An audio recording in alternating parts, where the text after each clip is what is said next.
everyone, in this video I'm going to show you my 3 favorite chess puzzles of all time. Of course there are tons of cool puzzles out there, but for some reason these are the ones that stuck with me ever since I first saw them. Let's get right into it. So this first one I believe is a composition from Paul Morphy. It is white to move and checkmate in 2.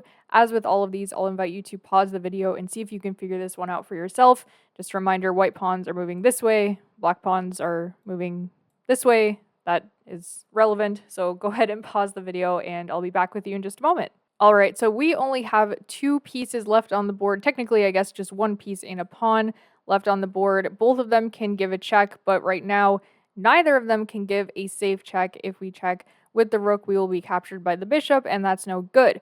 But also, let's notice black's lack of moves. Black can never move this bishop anywhere away from the specific b8 square because it needs to stay here to defend against this checkmate that we are threatening to give. So this bishop never wants to move, but also if we allow this pawn forward at all, we are not going to get our checkmate. So basically with process of elimination, we can understand that we need to move our rook somewhere where it will either force black into zugzwang, forcing that bishop to move out of the way so that we can deliver this checkmate, or allow us to push this pawn forward and deliver the checkmate like that with the black king in the corner. And so the correct solution to this puzzle is rook a6.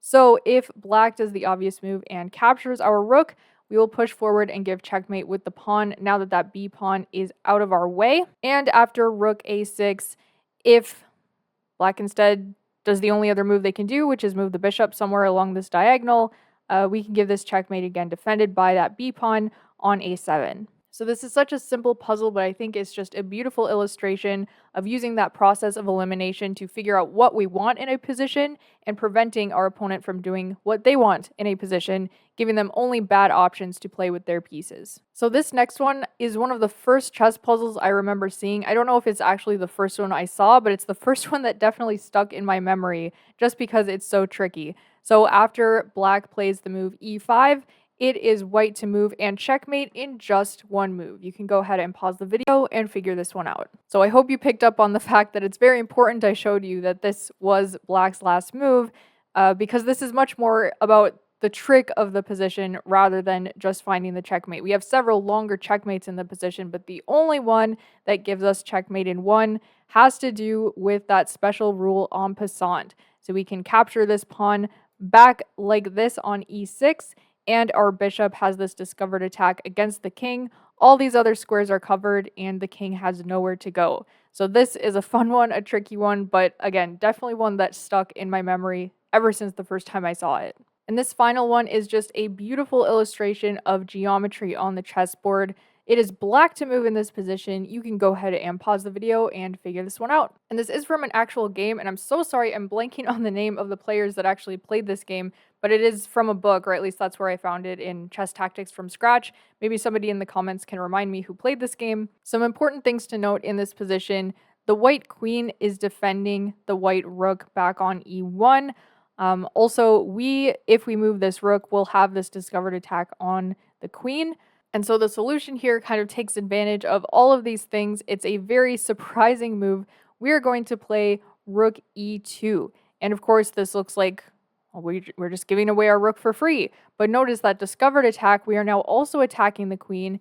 And if the queen, I think, does the obvious thing, which is capture our queen, because the queen doesn't want to be captured, we have this beautiful in-between move, giving check, capturing the rook, and after the king moves, then and only then will we capture the queen, and we're simply up a rook. And back in this position, of course, if our opponent captures our rook, we are going to just capture their queen, so that is no good either. And notice that putting the rook on the second rank is kind of out of the blue, just cutting off every square that this queen can go to stay on the diagonal to protect that rook. But of course, the question remains, what if the white queen just goes back to a1 to protect the rook? Well, now it's even worse for white because we, again, have this rook on the 2nd or the 7th rank, and along with our queen, we are teaming up on this f2 square, so we can simply capture, and after the white king moves, now we just have checkmate. So rather than just winning a bunch of material, we're just going to win the game.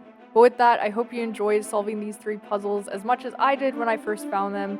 If you're new around here, please consider subscribing. It helps me out a lot. I'll see you soon.